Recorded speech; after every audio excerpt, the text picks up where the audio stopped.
ଶ୍ରୋତାବନ୍ଧୁ, ଆଜି ଶୁଣିବା ପ୍ରସିଦ୍ଧ କଥାକାର ମନୋଜ ଦାସଙ୍କର ଏକ ପ୍ରସିଦ୍ଧ ଗଳ୍ପ ରାୟସିଂହର ଡାଏରୀ।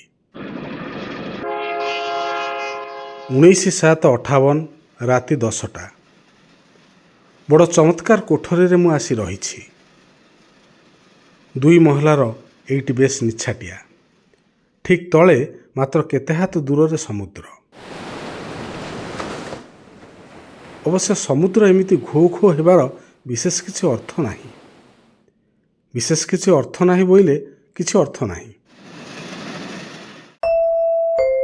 ଗତକାଲି ରାତି 10ଟା ବେଳେ ପୁରୀ ଷ୍ଟେସନରେ ଏତେ ବେଶୀ ଆଲୁଅ ଜଳିବାର ବି କିଛି ଅର୍ଥ ନଥିଲା।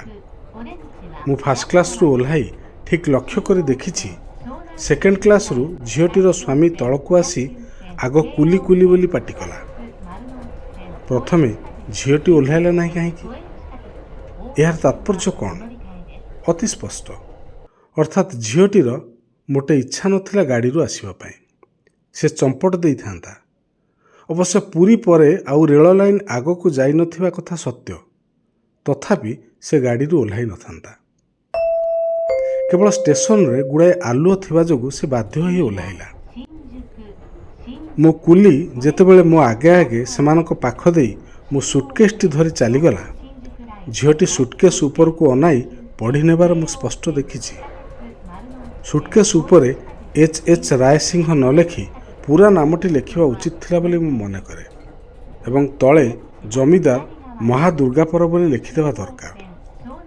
ଆଉ ଗୋଟିଏ ଭୁଲ ହେଲା।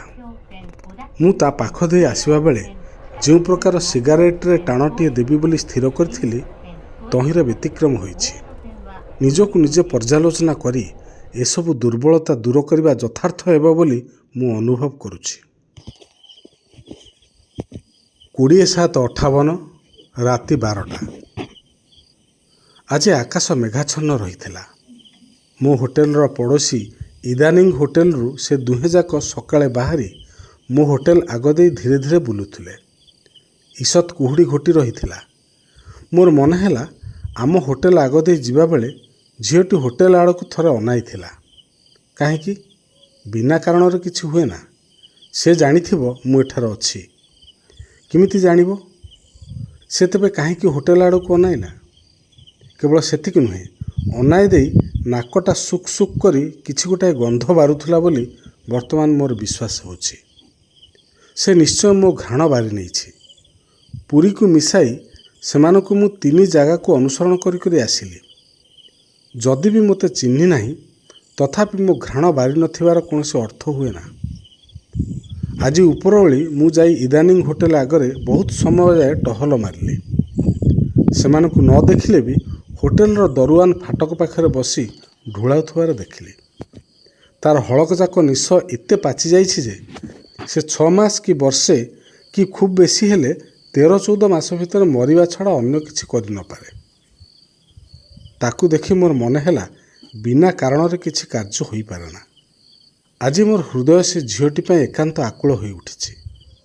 ହାହାକାରର ଗୋଟିଏ ସୀମା ଅଛି, କିନ୍ତୁ ମୋର ହାହାକାର ସେ ସୀମା ଟପି ହୁ ହୁ ବଢ଼ିଯାଇଛି। 21/7/58 ରାତି 9ଟା।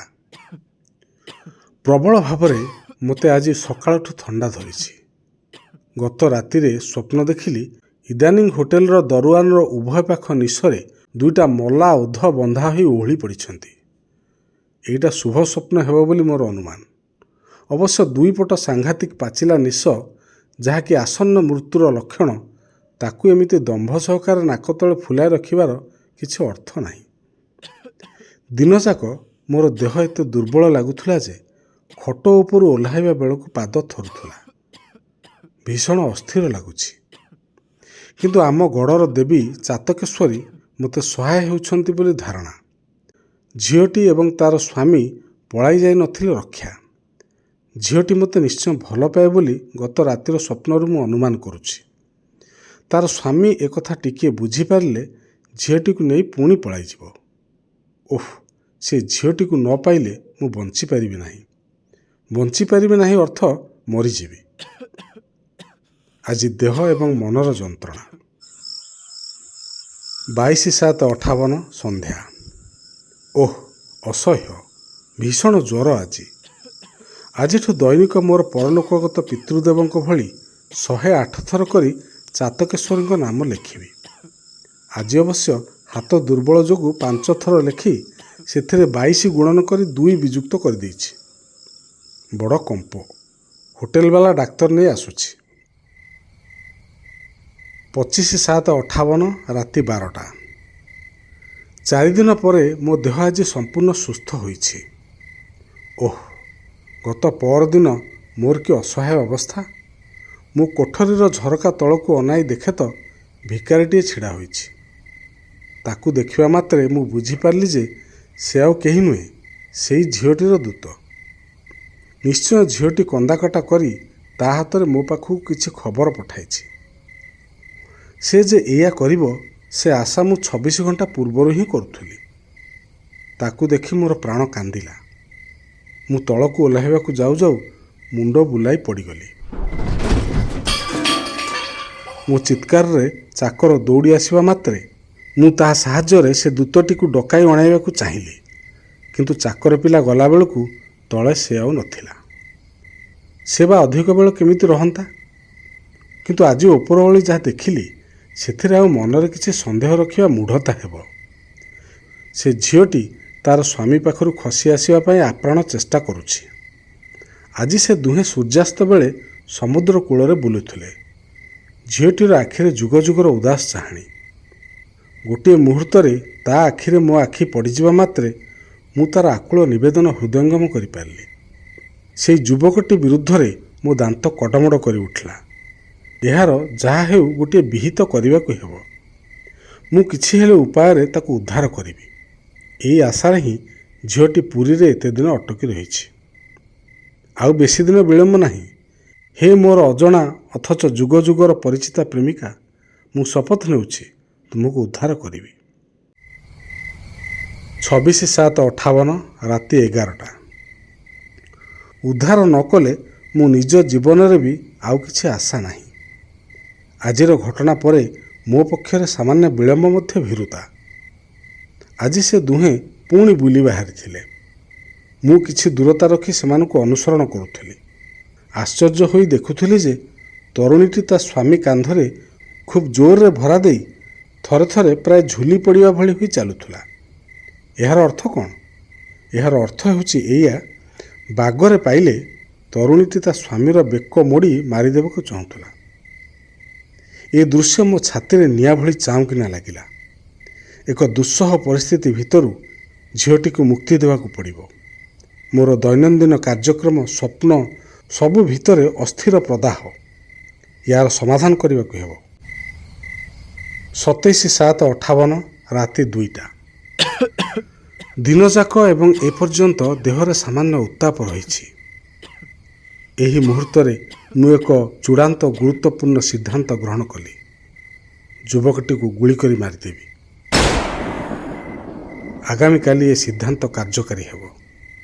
ଆଜି ସମଗ୍ର ଦିନ ସମୁଦ୍ରରେ, ଗର୍ଜନରେ, ପବନରେ, ପ୍ରତ୍ୟେକ ସ୍ପର୍ଶରେ ମୁଁ ସେ ଝିଅଟିର ଆକୁଳ କ୍ରନ୍ଦନ ଶୁଣୁଛି। ଏହା ଅସହ୍ୟ। 28/7/58 ରାତି 12ଟା। ମୋ ସିଦ୍ଧାନ୍ତ କାର୍ଯ୍ୟକାରୀ ହୋଇଛି। ସମଗ୍ର ଦିନ ଝରକା ପାଖରେ ବନ୍ଧୁକରେ ଗୁଳି ଭର୍ତ୍ତି କରି ଅପେକ୍ଷା କରିବା ପରେ ସନ୍ଧ୍ୟାର କିଛି ପରେ ଛାଇ ଆଲୁଅରେ ଏକୁଟିଆ ସେ ଯୁବକଟି ବାଲି ଉପରେ ଚାଲି ଚାଲି ଆସୁଥିବାର ଦେଖିଲି। ସେ ହୁଏତ ମୋର ଉଦ୍ଦେଶ୍ୟ ବୁଝିପାରିଥିଲା। ତା ଆଖିରେ ଥିଲା ଉନ୍ମାଦ ହିଂସା। ମୋତେ ହତ୍ୟା କରିବା ପାଇଁ ସେ ଦୃଢ଼ ନିଶ୍ଚିତ ଥିଲା, ଏଥିରେ ସନ୍ଦେହର ଅବକାଶ ନାହିଁ। ତା ଚାଲିରେ ପ୍ରତିଟି ମୁହୂର୍ତ୍ତରେ ଫୁଟି ଉଠୁଥିଲା ଆସ୍ପର୍ଦ୍ଧା ଓ ପ୍ରତିହିଂସାର ତୃଷ୍ଣା। ମୁଁ ବନ୍ଧୁକ ଉଠାଇ ଲକ୍ଷ୍ୟ ଠିକ୍ କଲି, ଠିକ୍ ତାର ମୁଣ୍ଡକୁ। ଉପଯୁକ୍ତ ପରି 2 ଥର ଗୁଳି କଲି। ସେ ଓଲଟି ପଡ଼ି ଥରେ 2 ଥର ଆର୍ତ୍ତନାଦ କଲା। ଓଃ, କି ଶାନ୍ତି! ମୁଁ ଶୋଇପଡ଼ିବାକୁ ଯାଉଥିଲି। କେତେ ମିନିଟ୍ ପରେ ହୋଟେଲ ମାଲିକ ଏବଂ ଅନ୍ୟ 2-3 ଜଣ ଆସି ମୋ କବାଟରେ ଠକ୍ ଠକ୍ କରି ବିରକ୍ତ କରିବାକୁ ଲାଗିଲେ। ସେମାନେ କହିଲେ ମୁଁ ହୋଟେଲର ଆଶ୍ରିତ କୁକୁରଟିକୁ ଅକାରଣରେ ଗୁଳି କରି ମାରିଦେଇଛି। ହୋଟେଲ ମାଲିକ ତାର ଉତ୍ତେଜନାକୁ ପ୍ରବଳ ଭାବରେ ଚାପି ରଖିଥିଲା। ମୁଁ ସଙ୍ଗେ ସଙ୍ଗେ ବିଛଣା ତଳୁ 100 ଟଙ୍କିଆ ନୋଟ୍ 5 ଖଣ୍ଡ କାଢ଼ି ଫିଙ୍ଗିଦେଲି। ସେମାନେ ଚୁପ୍ ଚୁପ୍ ଚାଲିଗଲେ, ଟଙ୍କା ଗଣି ଗଣି। ବଡ଼ ପ୍ରଶାନ୍ତିରେ ଆଖିରେ ମୋର ନିଦ ଘାରି ଆସୁଛି। କୁକୁରକୁ ମୁଁ ଗୁଳି କରି ମାରିଛି ବୋଲି କହିବା ଦ୍ୱାରା ସେମାନେ ଅବଶ୍ୟ ମୋତେ ଅପମାନିତ କଲେ, କିନ୍ତୁ ସେମାନଙ୍କ କଥାରେ ମୁଁ ପ୍ରତାରିତ ହେବାର କିଛି ଅର୍ଥ ନାହିଁ। ସେହି ଗର୍ବିତ ହିଂସ୍ର ଦୃଷ୍ଟି, ଅହଂକୃତ ଚାଲି, ସେସବୁ ଗୋଟାଏ ଛାର କୁକୁରର ହୋଇନପାରେ। ଆଃ, ନିଦର ଆଗମନ କି ଚମତ୍କାର! 29/7/58 ସନ୍ଧ୍ୟା 7ଟା। ବର୍ତ୍ତମାନ ଅନ୍ୟ ଏକ ଗୁରୁତ୍ୱପୂର୍ଣ୍ଣ ସିଦ୍ଧାନ୍ତ ନେଲି। ଅପୂର୍ବ ଶାନ୍ତିରେ ଦିନଯାକ ବିଛଣାରେ ଶୋଇ ରହିବା ପରେ ଚାକରକୁ ଡାକି ଏବେ ଜିନିଷପତ୍ର ବନ୍ଧାବନ୍ଧି କରିଦେଲି। ଅବଶ୍ୟ ମୁଁ ବୁଝୁଛି ତରୁଣୀଟି ଅଦମ୍ୟ ଆଗ୍ରହରେ ବର୍ତ୍ତମାନ ମୋ ବାଟକୁ ପ୍ରତି ମୁହୂର୍ତ୍ତରେ ଅନାଇ ରହିଥିବ। କାରଣ ମୁଁ ତାର ମୁକ୍ତିଦାତା। ତାର ଆକୁଳ ପ୍ରତୀକ୍ଷା ସାର୍ଥକ କରିବା ପାଇଁ ସେ ଅସମ୍ଭବ ଭାବରେ ବ୍ୟଗ୍ର ହୋଇ ଉଠୁଥିବ। କିନ୍ତୁ ମୁଁ ଏମିତି ଚୁପଚାପ୍ ଚାଲିଯିବାର ସୁନ୍ଦର ସାର୍ଥକତା ଅଛି। ସେ ମୋ ପାଇଁ ଆକୁଳ ଭାବରେ କାନ୍ଦୁ। ଯିଏ ତାକୁ ଯନ୍ତ୍ରଣାର କାରାଗାର ଭିତରୁ ମୁକ୍ତି ଦେଲା, ମୁକ୍ତ ଆକାଶରେ ବିହଙ୍ଗ ରୂପେ ଉଡ଼ିଯିବାର ପଥ ଯିଏ ଉନ୍ମୁକ୍ତ କରିଦେଲା, ତାକୁ କାହିଁକି ସେ ଏଡ଼େ ସହଜରେ ପାଇଯିବ? ମୁକ୍ତି ପାଇ ସାରା ପୃଥିବୀଯାକ ସେ ଅବ୍ୟକ୍ତ କ୍ରନ୍ଦନ ନେଇ ମୋତେ ଖୋଜି ବୁଲୁ। ମୁଁ ଚୁପଚାପ୍ ପୁରୀ ଛାଡ଼ି ଏହି ସନ୍ଧ୍ୟା ଗାଡ଼ିରେ ଚାଲିଯିବି। ପଛରେ ରହିଯିବ ଅପୂର୍ବ ପୁଲକମୟ ଏକ ସ୍ମୃତି। ଚମତ୍କାର!